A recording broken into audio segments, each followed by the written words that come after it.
Two trademarks of the holiday season are sweet treats and doing something good for others. And we're here at Alenni's Bakery headquarters in Long Island City with Alenni, who makes the most amazing cookies, you guys. I wish you could smell it in here. You are doing an amazing collaboration this season with a very special cause. Can you tell us a little bit about it? This holiday season, I'm collaborating with Cookies for Kids Cancer. We made a special box that we will be giving 20% of the proceeds all year round.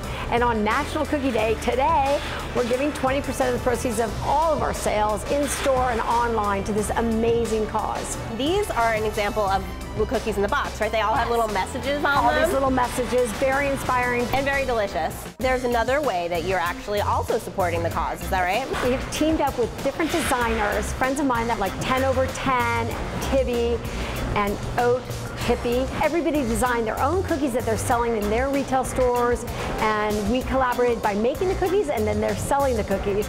Again, with all the proceeds going to this organization. Now, you got involved with Cookies for Kids Cancer because you and Gretchen, who was the founder, have a very special relationship. So let's invite Gretchen to come on in and tell us a little bit about it. Gretchen. Hi. Thank you. So how did you two meet exactly? It's funny, the cookie world is full of good cookies. The company that I work for was located in the same place where Alenni's is located. So my son Liam and my daughter Ella used to go to Alenni's all the time and pick out their favorite cookies. And it just seemed like a natural that one day a collaboration would happen. It's perfect. The story behind how you started Cookies for Kids Cancer. Well, my son Liam was diagnosed with stage 4 cancer when he was 2.5 years old. And one of the things that we learned soon after he was diagnosed is that cancer is the #1 disease killer of children in the U.S. #1, but nobody knows about it because it's something that nobody really wants to talk about. And in addition, it receives a very little amount of funding from the National Cancer Institute. And so when the time was right, I decided to do a giant cookie baking project. And I actually called Alenni's and talked to her production staff about how do I bake 96,000 cookies, because that seemed like a reasonable number to bake. And that is the start of Cookies for Kids Cancer. Since then, we've raised over $10 million. We've funded dozens of trials, projects that are now actual treatments that children are receiving across the country. Now tell me a little bit about Liam and what kind of cookies he loves. Well, I don't think Liam ever met a cookie he didn't like. My son was destined to be a baker or a chef. Actually, the screensaver that's on my phone is a picture of him standing over a stand mixer looking in at a batch of icing that he was making for cookies. He's one of those children that he would just bring a smile to your face. It would just make you feel, it would make you feel like you had a dose of sunshine on your day by having met him. We're so happy that we can continue to honor his legacy by helping other children, because that's what ultimately he would want us to do, is to help others. How can people get involved?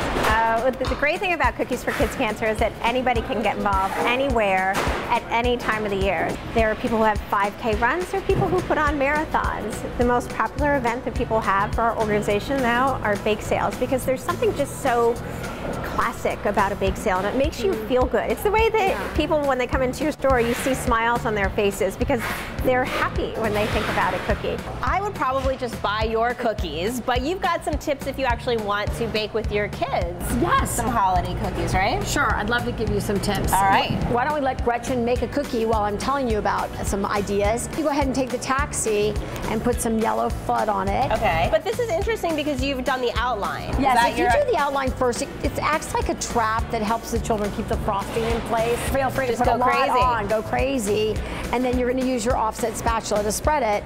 Meanwhile, we can make a candy cane. I think I can do that. You think you can make a candy cane? I know you can. If you want to grab the red or white.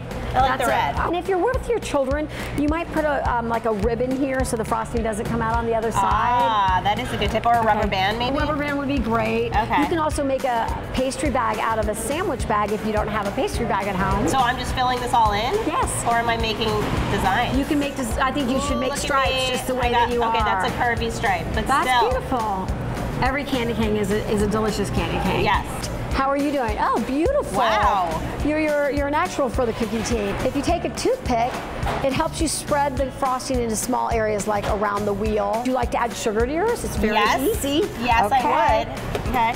If you put it over the bowl, I'm just gonna sugar it for you, and now it's sparkly. Woo. And then the sugar comes off? Yes. And then I can add more. And look I how want more perfect that sugar is. on mine. And you know, we have a stencil here today. That's how we made these cookies with the messages. But you could make your own stencil at home, or you could buy a stencil kit. Or maybe with your kids' initials or something. Absolutely. Oh, I love this one. This says we only have what we give. So you want to put it down on your cookie, and you want to put some frosting on it, right? And I'm going to try to, and I think that the tip here is to hold it steady, all right? So that you're getting a very smooth stencil, and then you just use the handle and lift it right up. Well, so this is a great idea, but don't forget, you guys, today is National Cookie Day, so you should definitely check out Eleni's site and buy as many gifts as you can so everybody can be a good cookie. Thank you so much, ladies. Oh, thank you for coming here today. Yeah, happy holidays.